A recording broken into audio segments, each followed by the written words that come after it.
ગુજરાત સરકારની drugs વિરોધની zero tolerance નીતિ હેઠળ ભરૂચના દહેજ સ્થિત બેલના ઇન્સિનેરેટરમાં રાજ્યભરમાંથી જપ્ત કરાયેલા ₹2212 કરોડના માદક પદાર્થોનો વૈજ્ઞાનિક અને પર્યાવરણીય ધોરણો મુજબ નાશ કરવામાં આવ્યો છે. આ પ્રસંગે ગૃહમંત્રી હર્ષ સંઘવીએ રાજ્ય પોલીસની કામગીરીને બિરદાવતા જણાવ્યું હતું કે ગુજરાતમાંથી પકડાતા ડ્રગ્સના કેસોમાં 65% ગુનેગારોને સજા અપાવવામાં રાજ્ય સરકારે અને પોલીસે અભૂતપૂર્વ સફળતા મેળવી છે. ભરૂચના દહેજ સ્થિત બેલના ઇન્સિનેરેટરમાં રાજ્યના વિવિધ જિલ્લાઓમાંથી જપ્ત કરાયેલા 2212 કરોડના ડ્રગ્સનો વૈજ્ઞાનિક પદ્ધતિથી નાશ કરવામાં આવ્યો. આ કાર્યવાહી નાયબ મુખ્યમંત્રી અને ગૃહમંત્રી હર્ષ સંઘવીની હાજરીમાં હાથ ધરાઈ હતી. રાજ્યના 23 જિલ્લાઓમાં નોંધાયેલા ડ્રગ્સના 877 કેસોમાંથી જપ્ત કરાયેલા માદક પદાર્થોનો આ નિકાલ કરવામાં આવ્યો. તેમાં છેલ્લા 1 વર્ષ દરમિયાન પકડાયેલી અંદાજે 11,10,000 નશીલી દવાઓની બોટલો તેમજ 14,447 કિલોગ્રામ વિવિધ પ્રકારના ડ્રગ્સનો સમાવેશ થાય છે. દહેજ સ્થિત બેલના ઇન્સિનેરેટરમાં પર્યાવરણીય ધોરણોને અનુરૂપ સમગ્ર પ્રક્રિયા પૂર્ણ કરવામાં આવી હતી. આ પ્રસંગે રાજ્યના DGP Gyanendrasinh Malik, K L. Rao, Gautam Parmar, Sandeepsinh, Bharuch collector, SP સહિત ઉચ્ચ પોલીસ અધિકારીઓ અને સંબંધિત વિભાગોના વરિષ્ઠ અધિકારીઓ પણ હાજર રહ્યા હતા. રાજ્ય સરકાર દ્વારા ડ્રગ્સ વિરોધી ઝીરો ટોલરન્સની નીતિ હેઠળ સતત કાર્યવાહી કરવામાં આવી રહી છે. આ પગલું ડ્રગ્સના નેટવર્ક સામેની કાર્યવાહીમાં વધુ એક મહત્વપૂર્ણ કડી તરીકે જોવામાં આવી રહ્યું છે. હર્ષ સંઘવીએ આણંદ એન્કાઉન્ટર, રાજ્યમાંથી ઝડપાયેલા 13 આતંકીઓ અને અમદાવાદ ફેક્ટરી બ્લાસ્ટ અંગે નિવેદન આપ્યું હતું. ગુજરાતમાં ડ્રગ્સ પકડવા સાથે આરોપીઓને સજા અપાવવાનો દર પણ 65% હોવાનું હર્ષ સંઘવીએ કહ્યું હતું. ગૃહમંત્રીએ આ તબક્કે રાજ્યના 278 પોલીસ અધિકારીને ₹60 લાખના ઇનામના ચેક આપી સન્માનિત કર્યા હતા. તેઓએ ગુજરાત પોલીસને અભિનંદન આપી સમાજ વતી અંતે પોલીસનો આભાર વ્યક્ત કર્યો હતો. આજે ગુજરાત પોલીસ દ્વારા ₹2212 કરોડ કિંમતનો ડ્રગ્સનો ખાત્મો કરવામાં આવ્યો છે. ડ્રગ્સ સામે ચાલી રહી આ જંગ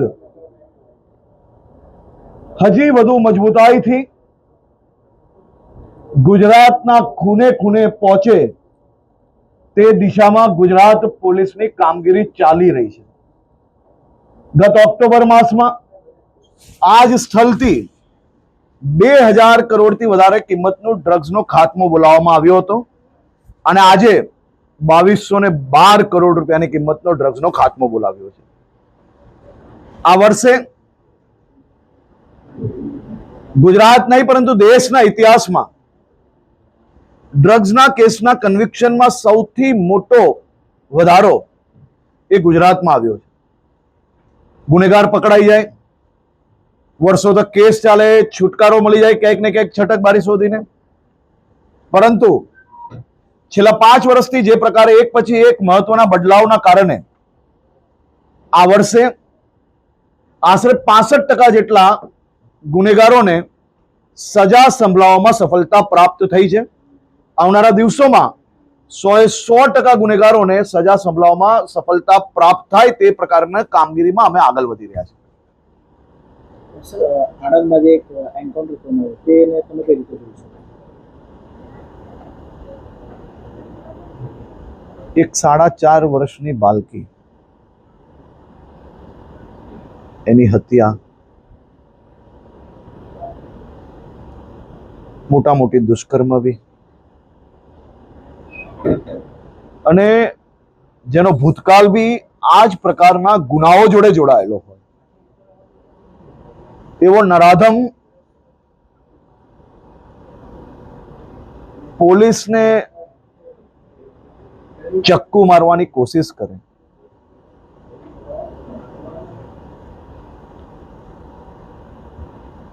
ચક્કુ મારવાની કોશિશ કરવી, અનેક ગુનાઓ કરેલા છે અને એવા નરાધમ સામે જ્યારે પોલીસે સ્વબચાવમાં ફાયરિંગ કરવું પડે,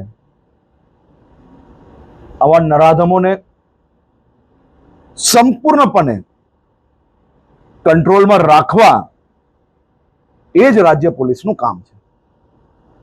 સર, જે પ્રકારે ગુજરાત એટીએસે આતંકવાદીઓના આખું નેટવર્કનો બહુ મોટો પર્દાફાશ કર્યો છે, છેલ્લી સ્થિતિ પ્રમાણે હાલમાં શું દેખાઈ રહ્યું છે સર આ મામલે? એની ઇન્વેસ્ટિગેશન ચાલુ છે. સમય અંતરે તમને એટીએસ દ્વારા જાણકારી આપવામાં આવશે. સર પહેલો સવાલ સર જે અમદાવાદ ફેક્ટરી બ્લાસ્ટ છે એના બાબતે આપનું કાલે એક એસઆઈટી બનાવવામાં આવી છે. આજે હું અમદાવાદ પહોંચીશ એટલે એક રિવ્યુ મિટિંગ છે, એના પછી હું વાત કરીશ.